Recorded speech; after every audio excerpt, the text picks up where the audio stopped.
and to study them in more detail.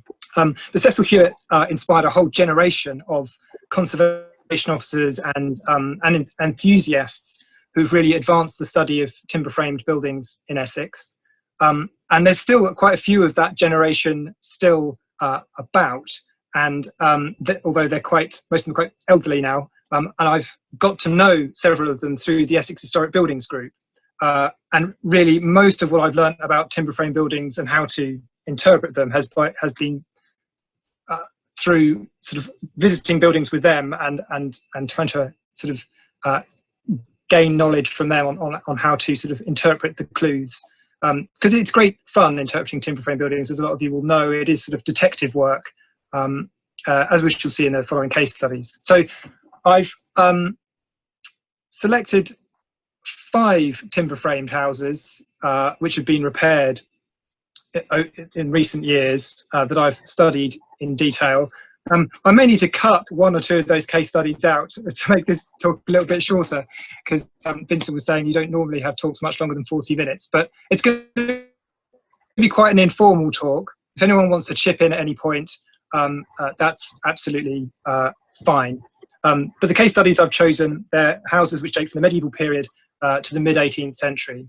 And this first one really illustrates how our oldest timber-framed houses are well disguised by later alterations. So this is numbers 13, 15 and 17 Silver Street in Maldon, Grade 2 listed building, and it's in the Maldon Conservation Area. And looking at the principal elevation, it all looks very Georgian.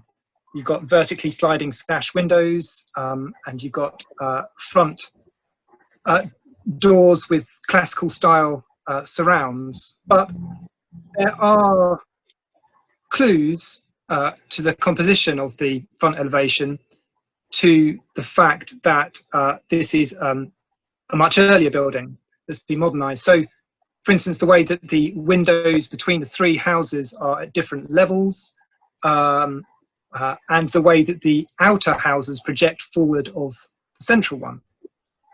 And that's because this house, or this row of houses, started as a single house in the medieval period, and this is what we've been able to work out so far about its original appearance.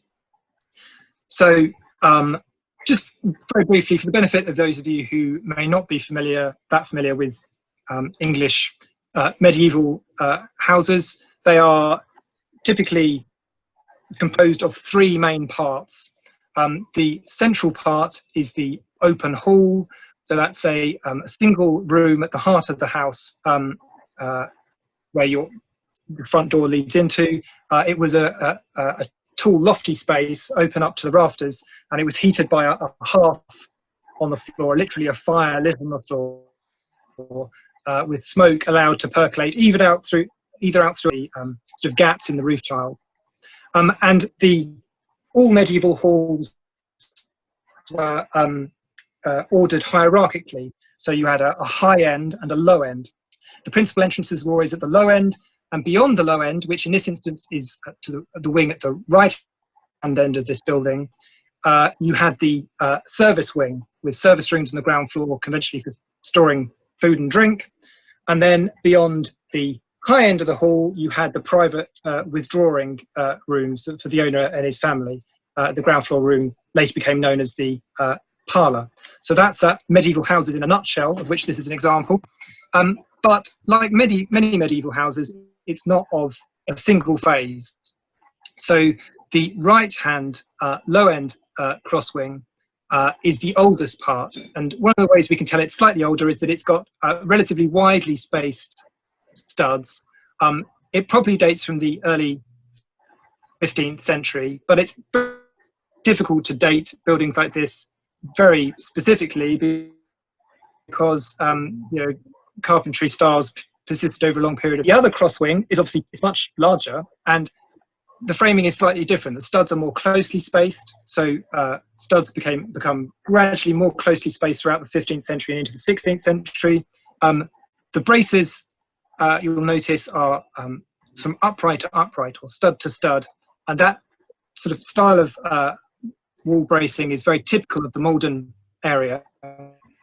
And the braces in the roof, in the crown post roof, are very slender, and crown post braces get thinner and thinner over time. And this, taking all those factors into account, this is probably a building. This cross wing is probably a wing of around 1500. But again, we can't date it that specifically on the style of the carpentry alone. Unfortunately, in Maldon, we haven't been able to date any buildings by dendrochronology. The timber is all rubbish for dendrochronology, which is most unfortunate. The central open hall has been completely rebuilt,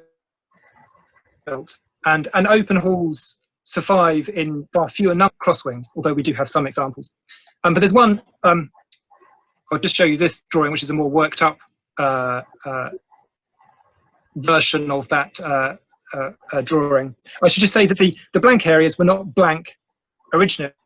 I've left them blank because there are gaps in our knowledge. So this drawing, what the building looked like insofar as we can determine from the evidence inside the building. I haven't bothered to try and reconstruct what's down here because we haven't got any evidence for what the stud work was like down there. But there's one crucial piece of evidence which informs us the height of the front wall of the hall. And we can see that from within the front first floor room of this crosswing, which is where the next photo is taken. So this is looking at that wall which adjoins the hall, and there's a little notch cut out the side of that stud, which I took to be for the front wall of the hall, so supporting the rafters. And when they picked away some of the plasterboard, which had been put in between these studs, unfortunately, I could actually feel behind the back of the timbers. And above the level of this roof line, the timbers are all heavily weathered. And below it, were all smooth. They're weathered above it because and smooth below because they'd always been inside the building. So that confirmed my theory that that was the front wall of the hall. This is an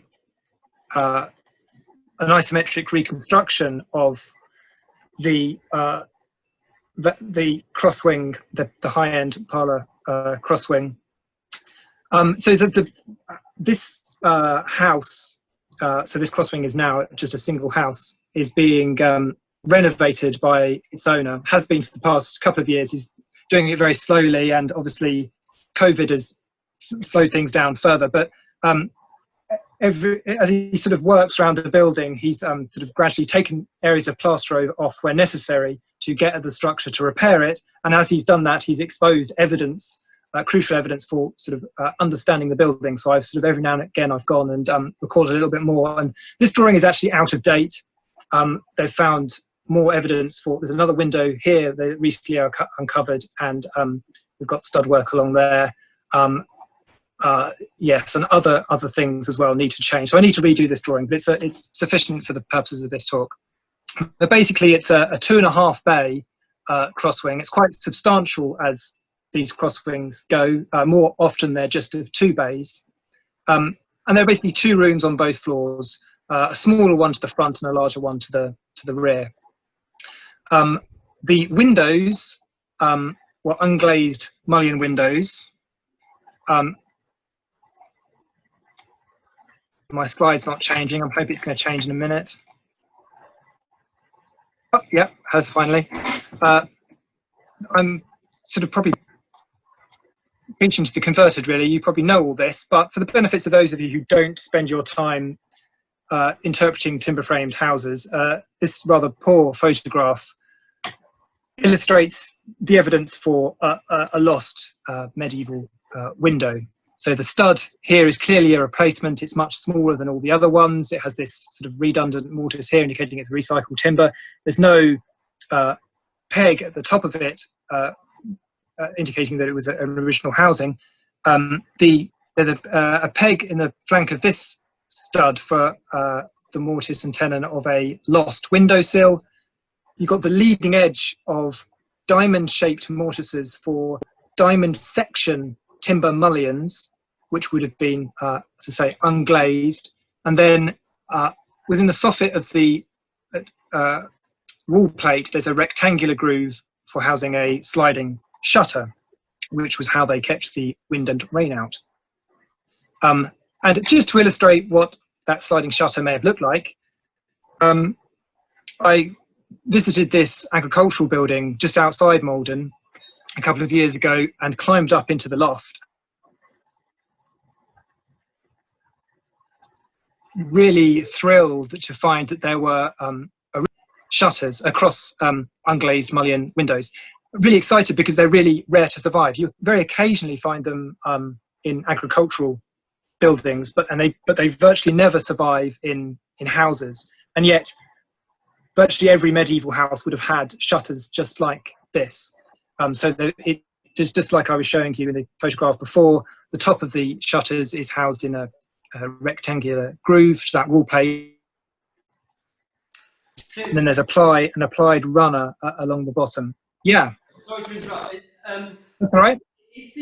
Is that elm? Are those shutters made from elm? They do look a bit like elm, don't they? You and others in the audience would probably be better able to tell than me, but they could well be elm. Yeah. Yeah. I just wondered. Yeah. Sorry. Yeah. No, you're probably right. I mean, our timber frame buildings. Sorry, Tim. I think they're probably oak because elm would be very wormy. Yeah, that's what I thought. Okay. Not necessarily. If I may chip in. Sorry, I can't see the detail of the figure on the wood close enough to see what it is. And of course, oak and elm are both ring porous temperate hardwoods. So without a little more close-up detail, it'd be very hard to be definitive. Yeah, I'm sorry I haven't got a closer up photograph. I mean, predominantly our medieval buildings were built of oak, but I know there was some elm used as a primary timber in some of them because that's been confirmed to me by a dendrochronologist. But no, that's a really interesting point. Thank you for that. But yeah, moving on, back into the crosswing at 13 Silver Street. This is in the same, the front first floor room, looking at the original partition. I appreciate this has been very altered. And in this photograph, I've just sketched over it the evidence for the removed timber framing. Because the wonderful thing about these timber framed houses, as most of you will know, is they were built using oak, newly felled oak, so it wasn't recycled timber, and every joint was fixed with a traditional carpentry joint of some sort, so a mortise and tenon at either end of the stud. And so you can work out where studs were by tracing the peg holes. We can see that there was a brace here which related to a redundant mortise here, and this brace continued further down. So a regular sequence of studs, and then a gap in the studs at this end which proves there was a doorway here. For the first time, I'll get back to the office and do this to my photographs because it's a very quick and easy way of beginning to get an understanding of the building, and then I may sort of go on to do sort of measure drawings as I did in this instance. The ceiling at the top of this photograph is a later insertion. Originally this room would have been vaulted up to the roof, and if we climb through the loft hatch, this is what we see. From the late 16th century, when glass becomes much more commonly used in the windows, that triggers a sequence of other alterations to the interior of the house. They become much more conscious of thermal efficiency once they've sorted out they've got much less drafty windows. And so one of the things they do is they lath and plaster the underside of the rafters up to the level of the collar and apply lath and plaster to that too. So instantly creating a much warmer interior. But the timbers which remain exposed, so the studs in this gable here, and this collar purlin and this brace are all painted. And I see this more often than not. some sort of paint scheme applied to these timbers from the late 16th century or early 17th century. Such schemes tend to survive best up in the attics that have been at least altered. So these timbers have been painted black. Originally, the infill panels would have been white, but the black paint you may be able to make out has overlapped the edge of the studs over the infill panel. And we see that very often, and they did it to make the timbers appear wider and perhaps straighter than they were in reality. And the next photo is a close-up of this infill panel here, where I spotted the traces of an arched head, which was for an arcading pattern, which again is quite common. And there are also fragmentary traces of yellow paint, which you may or may not be able to make out. And we found similar traces of paint throughout the building in different rooms. And fortunately, the owner is really enthusiastic about understanding his building, and he was persuaded to consult Dr. Andrea Kirkham, who is a paint conservator who specialises in this period of painted decoration. She may be with us tonight. She said she might join. But what she did is she visited and she took lots of little paint samples and then analysed under a microscope, and by doing that was able to work out the paint schemes. It revealed even more interesting picture than we first anticipated. So this drawing is part of my section through the crosswing, just to show that wall as it would have appeared when first built around 1500. And then the next few slides are going to show how the colour changes on this wall. So the first paint scheme was a black one, and this reconstruction is very highly conjectural because the paint only survives at attic level. But it's safe to assume that it continued, it was present at the lower level because it was all one room. And this reconstruction, I've just altering it today in conversation with Andrea to what it would most likely have looked like. And it's kind of based on other examples which survive elsewhere. By the time this was done in the early 17th century, the medieval interior was really outdated. And so they would have been doing things like sort of straightening out the camber to this tie beam and having the arches in a sort of an even level. And that same pattern of arcading would have been carried on right round the room. So quite a striking interior when it was first done, very dark. But the next paint scheme, in stark contrast to that, was bright yellow. They painted all the timbers yellow. They didn't have arcading as part of this phase. And then after that, they painted all the timbers brown. And then there are several layers of lime wash before, at some point in the 18th century, they put the present ceiling in.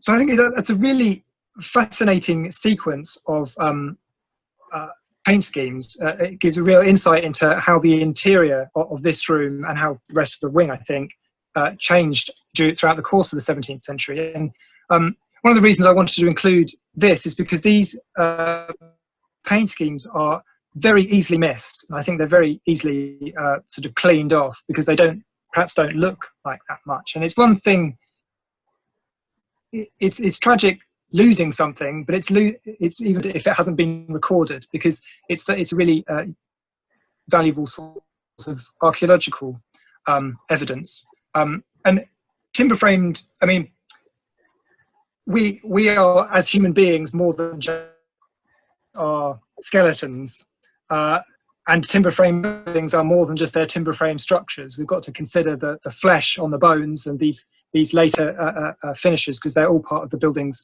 story. There are also very interesting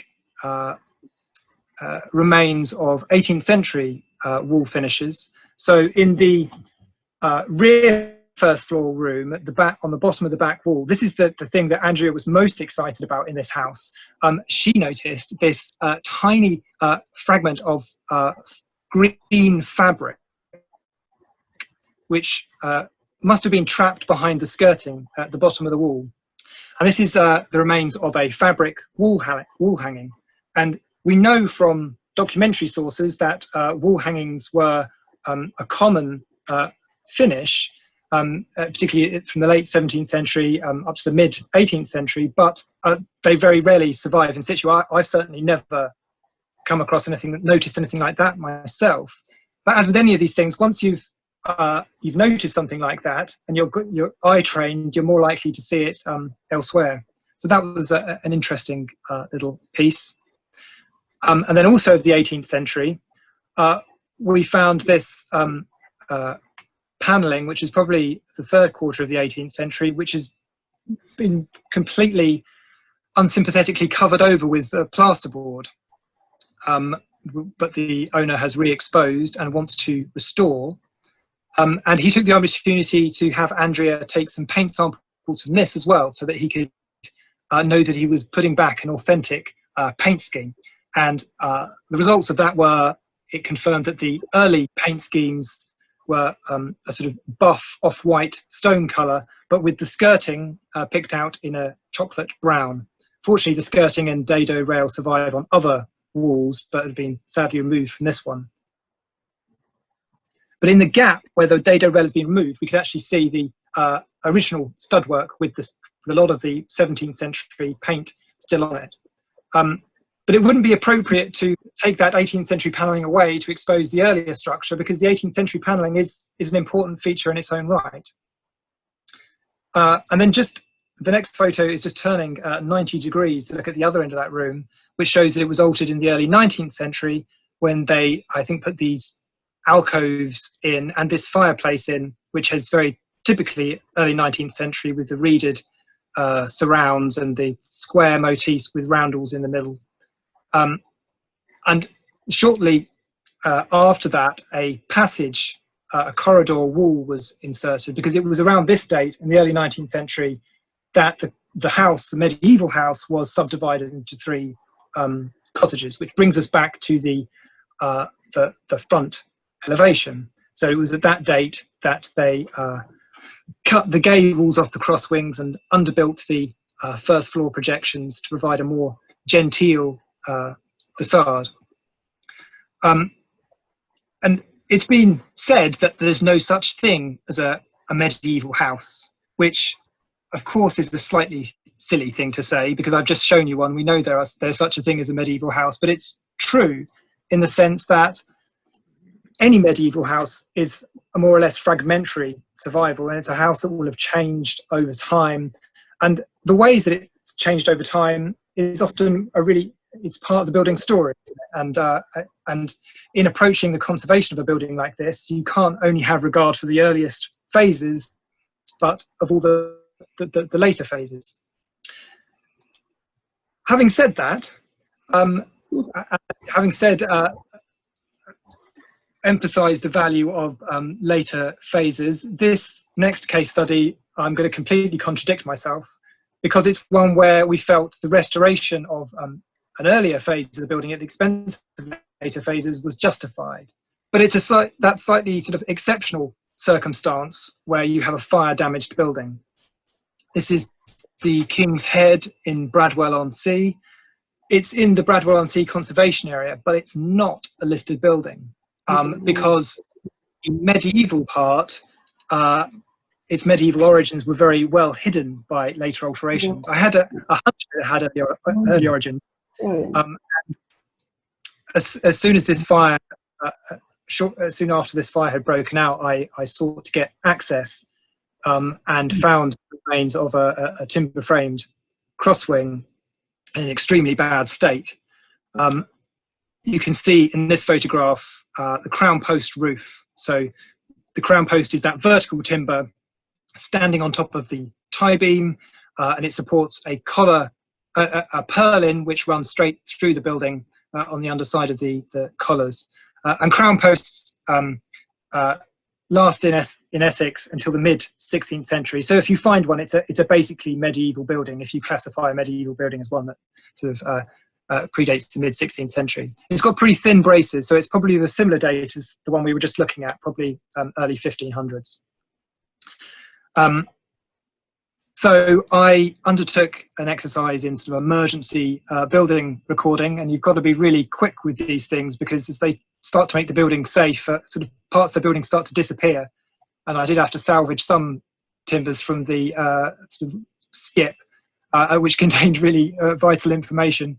But yeah, I prepared all these sort of careful measured drawings, collecting all of the evidence for the building's original design. And what emerged from the ashes was a fairly clear picture, fairly complete picture of another high-end crosswing, so a parlour crosswing. This one's slightly bigger than the one we were just looking at. It's a full 3 bays in length.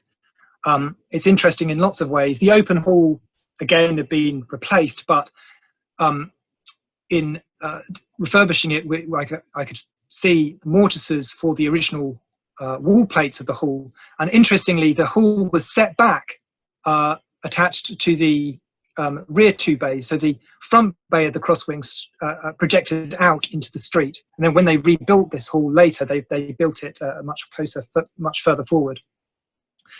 This wing is interesting in lots of ways. It's got this door here leading directly from the street. And generally, we only find access directly from the street into a high-end crosswing if there was a shop. And there was a single bay front room, which may well have been a shop here. Unfortunately, we can't see whether it had a typical shop front design to the front, because the evidence that there didn't survive. The first floor structure was pretty much intact, with no original stair trap, which raises the question, how did they get to the first floor? Well, it must have been an external stair. There was a door at the back wall of the hall, and we find doors in that position sometimes where there was an external stair that rose up against the back wall of the hall. So I'm pretty sure that's how they that's how they must have got up there. And you've got this wonderful 3 bay chamber at the first floor level, a really amazing space.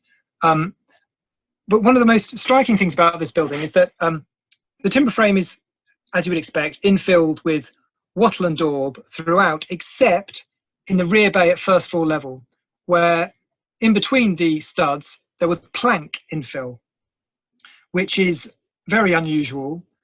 We know that some of our early buildings had external walls with plank infill. I think the Wheat Barn at Cressing Temple, which is around 1270, had that. But this is the only instance in Essex where plank infill has been found in situ.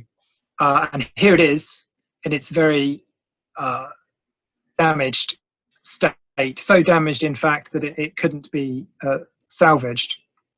And here's one of the planks that was removed. It's slightly cambered on the outer face, but flat on the inside.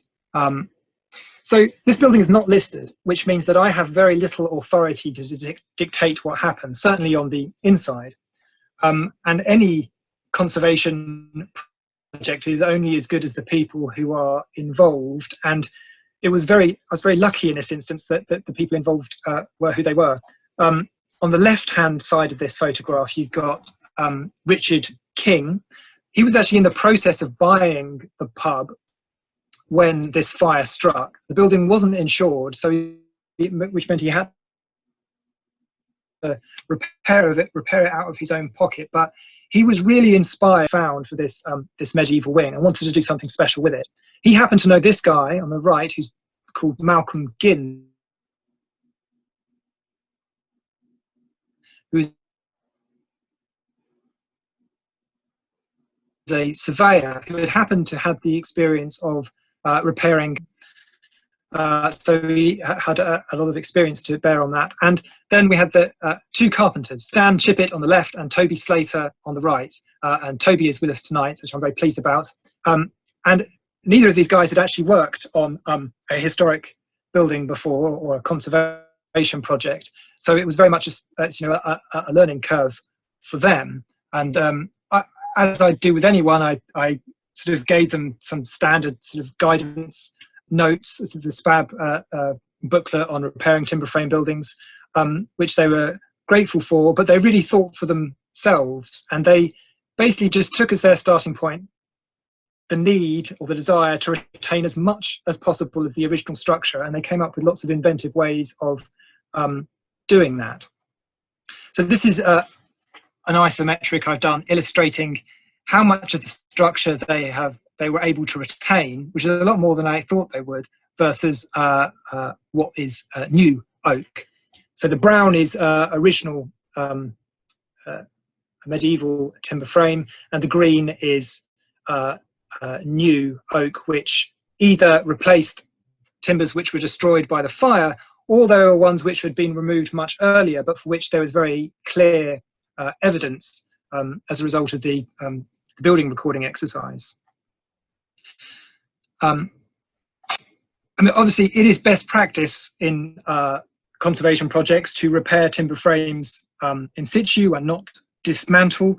I mean, not least for the reason I was referring to earlier about a timber frame building being more than its timber frame structure. In dismantling it, you lose, you know, the infill panels and all, and so many other later finishes. But in this instance, so much had been destroyed, and the building was in such a poor state that progressively they did end up taking down parts of the structure and reassembling, and not all at once, but they gradually worked their way through the building.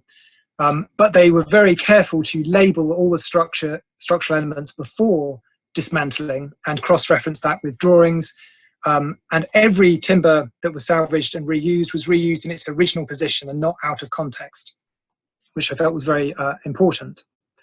And this is just some of the repairs to the reinstated studs, taking great care with the aesthetics of the repairs to blend in the new with the old, because the timber frame would be was going to be left exposed as it would have been originally.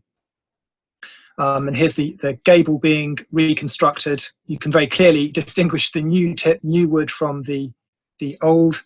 And I didn't think they were going to be able to salvage any of the rafters because they were in such a poor state of repair, but they were slightly better preserved toward the front of the building, and they were able to make sort of skillful splice repairs to salvage a few of them toward the front of the building.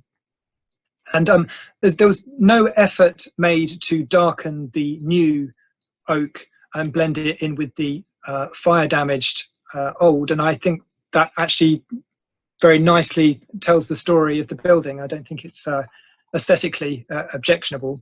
The front tie beam was felt to be a really important timber. It had a nice molded detail on the outside, but the external face of it was really damaged. And so here they are grafting a new sections of oak onto the face, reconstructing the face of the tie beam. That's it going in place, and that's the replicated original simple casement and bowtail detail to it. They reinstated braces which had been removed, and the face of jowls which had been cut back, and they restored diamond section mullion windows, reusing the original diamond-shaped mortises, and even reinstating shutters to some of the windows which are housed within the original grooves. And you can also see in this photograph they are reinstating wattle and daub, infill between the studs, reusing even the notches for the original infill. They reconstructed the rear hip of the roof, which had been lost, but we had the evidence for all the number of all the rafters from the rear tie beam, which unfortunately wasn't salvaged. You can see here that they've reinstated the plank infill to part of the rear bay where there was evidence for it. There was some question over the detailing at the apex of the hip, but I was able to show them other examples locally which survived in better condition, so they were able to use those to inform that element. There's one last feature of this building which is really interesting, which is that in the front bay of that grand 3-bay first floor chamber, around each of the 3 external walls every other stud had a large dowel hole about 1/2 metre above the floor level, and aligning with those were little rectangular notches cut out from the internal corner of the corner posts. And this evidence is clearly for a fixed bench. We find evidence for fixed benches on the high-end wall of halls in Essex, exactly like this, just a row of dowel holes. And I've since come across evidence in a few other buildings in the district of benches in these upstairs rooms, which is really interesting because it raises questions about what these rooms were being used for. And they reinstated that bench, reusing the original dowel holes. And a bench like this that wraps round these 3 walls, it implies that this is much more than merely a domestic building, I think. We know that from the 17th century it was, and in the 18th using the inn for public meetings. And I wonder whether this grand 3-bay chamber was used as a meeting room of some sort. Although there's very commonly evidence for fixed benches themselves virtually never survive. So there's a question of how those dowel holes were actually used to support a bench. And so this was quite an interesting case of experimental archaeology. And I left it to the carpenters to work out how it should be done. And the solution they came up with was to use these little brackets which have an arm that extends out through into the peg hole, which I thought is quite a plausible, neat solution. Some other people in the audience may have an alternative idea as to how these benches were fixed. I'd be interested to hear that. And then this is just finally the interior of the cross wing in its finished state, being admired by other conservation officers from across Essex. This was a meeting of the Essex Conservation Officers Forum, which we had here. I think it's just such an amazing interior. It's really remarkable, and all credit to the owner for having that vision and seeing it through, and to the carpenters for doing it so skillfully. And that's it as it appears now. I think it's a really interesting case study because it runs rather counter to the approach we normally take in the UK, which is one of avoiding restoration for good reasons, because because of the loss of important later phases. But I think in this instance, bearing in mind the really poor condition of the building, if I had insisted on them covering up all of the structure to match its state immediately prior to the fire, there wouldn't have been that incentive to retain the medieval structure that they had. And what it showed to me was the power of a restoration project to inspire really high quality work. And it's also got 2 local carpenters into timber frame buildings and repairing them. And there's a shortage of that type of skill. And the next few case studies are buildings which have been repaired by the same guys, and they've really just sort of learnt as they've gone along. Yeah, that's just one more final one which shows how the timbers have sort of silvered down over time. So the next case study, this is a rural house. This is De Latches in Cold Norton.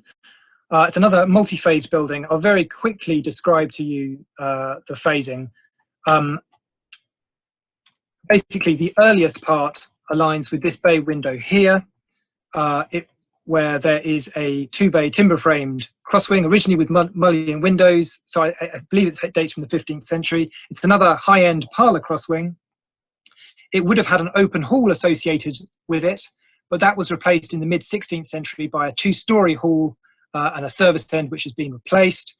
In around the 3rd quarter of the 16th century, the high-end crosswing was extended to the rear by another 2-bay wing, which was also jettied to the rear and heated by an original flank wall chimney stack. So at this date, in the second half of the 16th century, you get more and more chimney stacks. And then around 1600, I think, you had this very curious narrow wing added at right angles to the others across the junction of them. And then in the late 17th century, there was a stair tower added in this angle. And then in the mid 18th century, they took the gable off the cross wing and facade with a regular arrangement of windows. The first floor windows are 18th century lid glazed casements, and actually quite a rare survival. This end of the building is actually a 1960s extension on the site of the 16th century service wing, but actually done very well in bricks and windows which match the rest of the mid 18th century facade. But it's the two parlour extensions at the rear that I want to talk about in a little bit more detail, because these are wings that were repaired by Stan and Toby when following the purchase of the property by its current owner. And that involved taking off some of the cement render to repair the timber frame. And by studying the timber frame while they did that, we were able to work out that this is what it originally looked like. So the left-hand wing was originally jettied. I keep using the term jetty. I probably should explain to you what that means. That's the name for this sort of cantilevered projection you get at first floor level.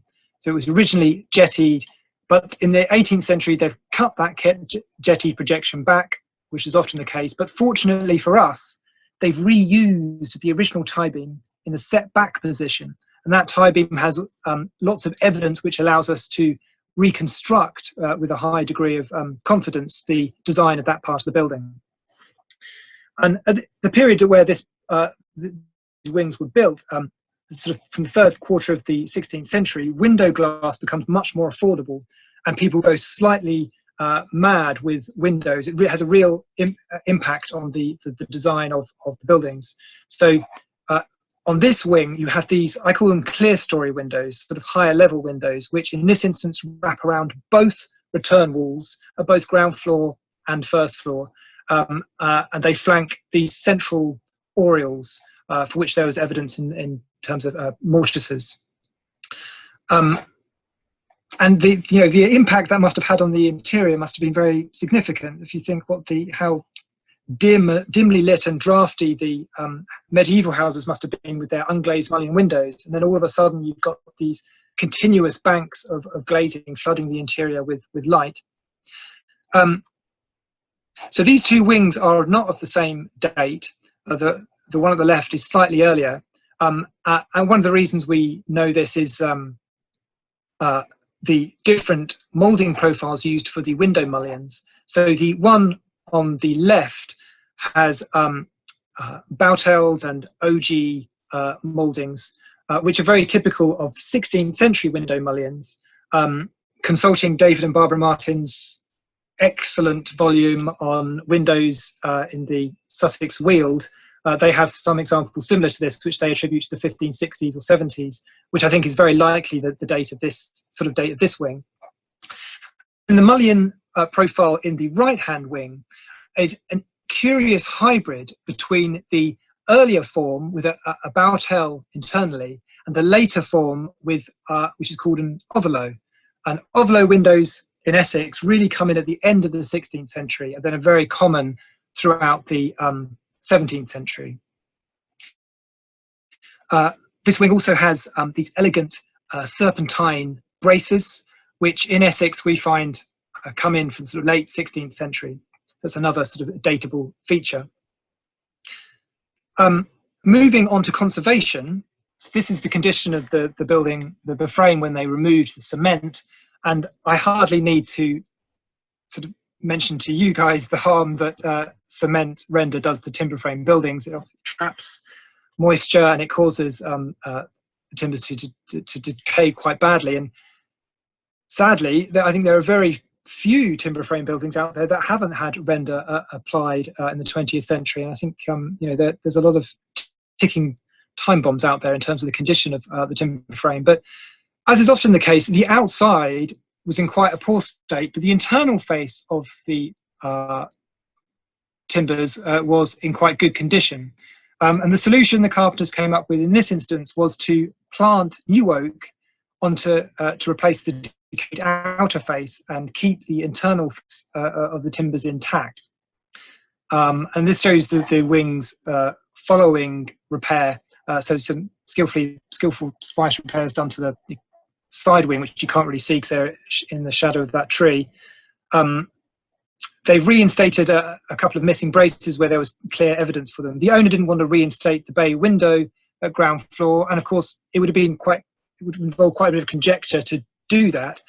So he simply replaced his French door windows like for like. But we did put little stubs of sill in the redundant mortises as a nod toward the archaeological evidence. This is in the ground floor of that rear-facing wing. The windows and doors are all 20th century replacements, but he only wanted to replace them, and he wanted to do something a bit more special than just replace them like for like. There's one window in this wing which has its original mullions.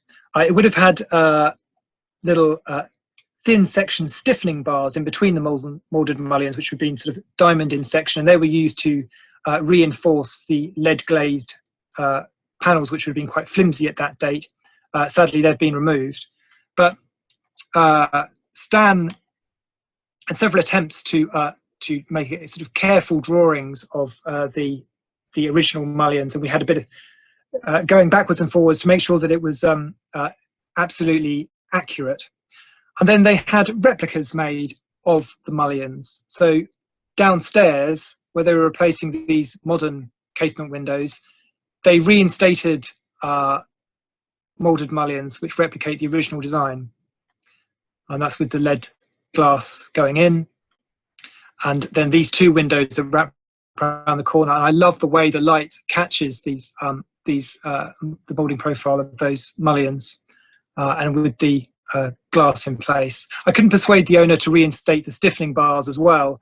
I think he thought that would impede his view, but you don't really need them because lead glazed panels are much sort of sturdier than they were back in the 16th century. So what started as a fairly run-of-the-mill repair job turned into something a little more special that the owner could get quite excited about. This is the next case study, which we're back, this is number 6 Silver Street. We're directly opposite the first house that I showed you tonight. And again, it's another instance where they're simply removing the cement render and going to make repairs to the timber frame and put back a breathable lime render, which I should have mentioned. That's what they did in the previous instance. They didn't put back cement for obvious reasons. But I took the opportunity to study the structure when it was exposed. So the house consists of an 18th century front range and a 16th century rear range, basically.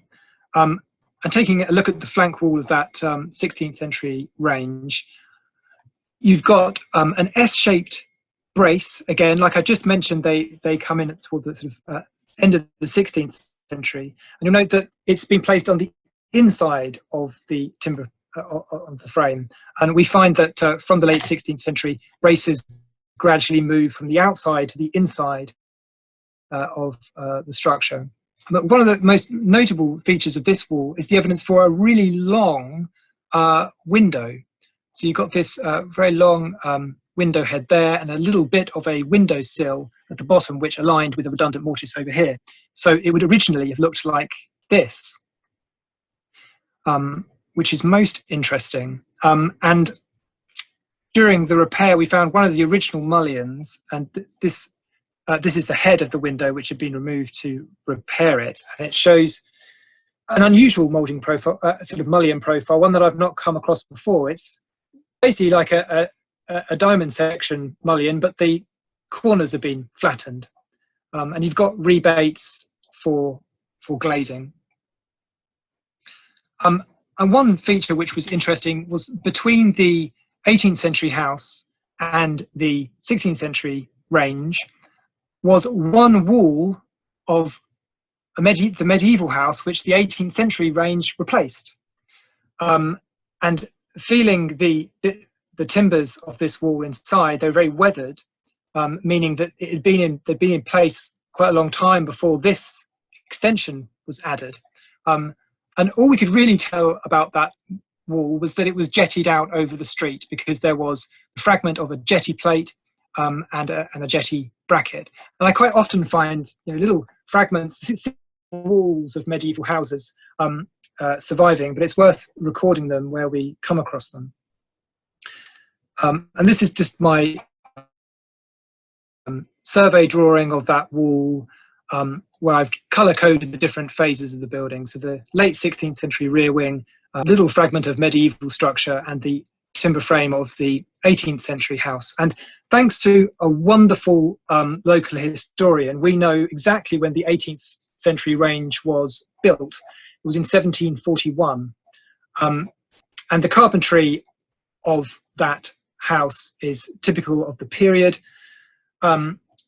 You've got these very long timbers, which are imported pine. We know that pine was being imported to the port of Maldon in the 18th century. And then the common studs are mostly recycled oak. And the braces are no longer trenched into the face of the studs. They're no longer secondary braces, they're primary braces, in that they're just as thick as the studs. So they divide the studs into two sections, and the studs are sort of nailed to the braces. So that's a change that occurs in the sort of mainly from the 17th century, and you see from there on. And then this is just the frame repairs done by Stan and Toby under the guidance of the Morton Partnership in this instance. So they've used oak to replace the rotten sole plates in both parts of the building. They've used oak to repair the rotten sections of the 16th century range. And then where they've been scarfing onto rotten sections of pine, they've used Douglas fir. And then the building has been re-lathed and lime rendered, which should allow a much better management of moisture and less problems than the cement render had caused. I hope I haven't been going on for too long. This is my final case study. It's not a long one. It's a younger building. This is 27 and 29 Gate Street, but we're looking at the one in the foreground, 29. It's a pair of semi-detached mid-18th century cottages. The owner was making a series of alterations, including an extension and internal reconfiguration, but as part of that wanted to remove the 20th century cement render, make repairs and reinstate lime render. So it's before on the left and after on the right. But in so doing that and exposing the structure, it offered a very good opportunity to study and better understand the building, and it unsurprisingly required quite a bit of repair. We know a lot about this building because of, thanks to the local historian I just mentioned, John Smith. It was built by a carpenter called Matthew Hall, who was a carpenter based in Maldon. It was built shortly after 1757. Matthew Hall was a carpenter who we know was employed as a contractor on some large 18th century country houses in Essex, but here he's just operating as a speculative developer, just as a developer does now. He built this pair of cottages for renting out on land that was formerly an orchard on the edge of Maldon. And another thing we know about Matthew Hall was that he was a timber merchant, and so these cottages are built using better quality timber than we normally see in cottages at this date. There's lots of new oak, but also some recycled and some pine. But basically, the original cottage is 2 rooms on both floors. It's got a gambrel roof, so there are 2 sort of pitches to both slopes, and gambrel roofs come in Essex in the mid-18th century and stopped being used around the 1820s. So it's a real signature feature of Georgian vernacular architecture in Essex. And the buildings stayed in the Hall family until the 1820s.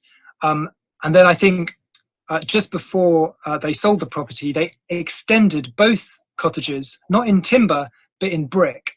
gaining 2 additional rooms per both cottages. And I suppose the shift to brick really reflects general decline of timber framing and that gradual shift towards brick, which occurs in the area. This drawing just illustrates the repairs that were undertaken by Stan and Toby on the front wall. The original timber is brown and the replacement timbers are green. The sole plate, unsurprisingly, had to be replaced, as that tends to be the timber which is most commonly replaced because it's most vulnerable to damp.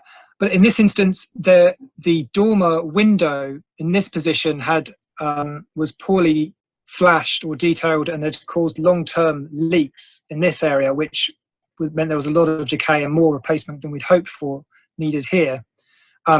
This is that wall plate, one part of which had almost completely rotted through. This is a new section ready to go in.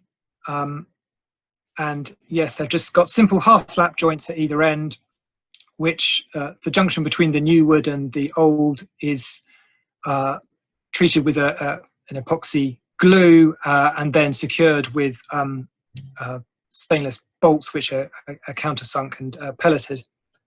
I really enjoyed Vincent Reed's talk on panelling he'd repaired, and he included some photographs of nails in that talk. So I thought you'd like to see a photograph of a nail, a 1757 nail from this house. And Toby actually used rose-headed nails to install some of the replacement timbers, which is something I hadn't told him to do, but I thought that was a rather nice, authentic detail. He also went to the effort of, where he had to replace a rotten timber, replicating the original chiselled carpenter's mark. So this vertical timber is a replacement and this horizontal one is original, but he's replicated that chiselled too there just to preserve the archaeological evidence. And this is just a bit of the front corner of the building following timber frame repair, and with the laths going on, ready to receive lath and plaster. You'll notice on the jamb on the flank of this stud, which is the jamb of a doorway,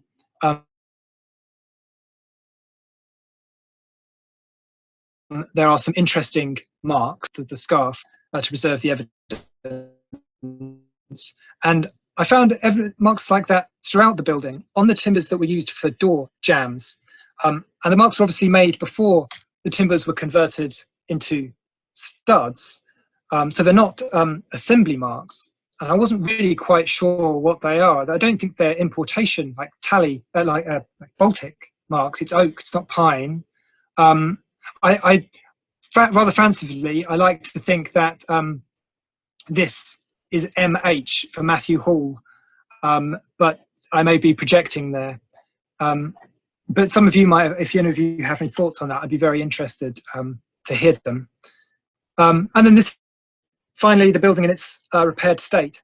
I think these 18th century buildings are really important, and in Essex we have neglected later vernacular architecture because we've been so focused on the wonderful early medieval and the early post-medieval timber-framed buildings. And so I've done quite a lot of research into Georgian cottages in particular, because I think they're a really important building type. And a couple of years ago, I gave a talk to the vernacular architecture group as part of a conference they did on 18th century vernacular buildings. And I spoke about Georgian cottages. And I was honoured to have my drawing on their newsletter. And I'm working on an article on that particular building type. One last thing I wanted to say was that one really positive thing, further positive thing that's come out of all these projects that Stan and Toby has worked on is Toby has secured a place on the prestigious Craft Fellowship scheme organised by the Society for the Protection of Ancient Buildings, which is a scheme where they spend a year going around the country meeting different experts on working projects. And I think it's just an amazing learning experience. I mean, Toby hasn't really been doing this sort of work for that long, but he's already sort of learnt so much. But it's the wonderful thing about working with these old buildings is you never stop learning, do you? It's one of the great joys of them. So that is my talk. I hope I haven't gone on for too long, but it's a fairly random selection of buildings. I chose ones that had been recently repaired because I thought that would be what you'd be most interested in seeing. So hopefully you're there, all still there, and I'm not just talking to myself. Amazing, amazing. That was Tim. brilliant. Fantastic. Brilliant. Thank you. Right. Oh, there we go. Shall I stop sharing my screen, or shall I keep it up? I'll stop sharing. Okay. I think a lot of the comments in the chat box, Tim, are amazing buildings, wonderful detail, great project.